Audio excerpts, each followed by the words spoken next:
On Monday, September 17th, we celebrate Constitution Day. I guarantee you most Americans won't even know what's going on, and I doubt the media does much hype about it, although we spent 2 or 3 weeks on Elvis's 40th anniversary of Elvis's death. 220 years ago, our Constitution was ratified. A couple years later, we got the Bill of Rights, giving us the greatest document for freedom in the history of mankind, and we failed to really appreciate it. What we are seeing, though, is the Bill of Rights and the Constitution systematically attacked, and even more so since 9/11. We have the government listening to our emails, our phone calls. We have a president who acts like a medieval monarch, saying who can have a lawyer and who's going to be put away without being able to see a judge. So we've come to a point in time in history that's very, very important. I think there's a lesson in history. I think it probably comes from Adolf Hitler. Hitler said how lucky it is that men do not think. The tragedies that followed in Nazi Germany would be much easier to explain if Hitler was right, but I don't think Hitler was right. Men do think. They just think unclearly. In fact, the German people and the German church, by the way, knew exactly what Hitler believed. When he was appointed chancellor, he wanted to be called the Führer, the leader. They put that up for vote. 88% of the German people voted yes to that. In other words, creating a dictator.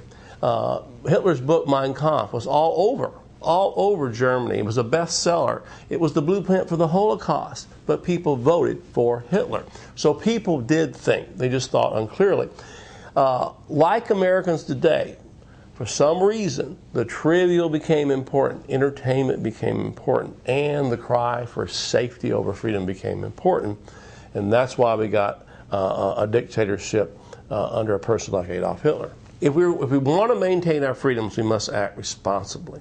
But the duties of citizenship go beyond the act of voting. It means being active. It means going to your local city council and standing up when the government's doing things you don't like. It means calling the White House or emailing the president and saying, I'm fed up.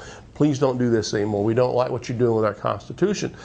If need be, it means getting in the street with a picket sign, even if you get arrested. Stand up for your freedom. This is patriotism in action. This is how you love your country. It's up to us if we're going to maintain our freedoms. During the Constitutional Convention, we got our Constitution. On September 17, 1787, as the story goes, Benjamin Franklin trudged out of the Constitutional Convention after they had written the Constitution. And a lady outside asked him, Dr. Franklin, what do we have, a monarchy or a republic?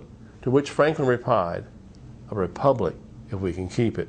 America, if we're going to keep it, it's going to be up to you to do it.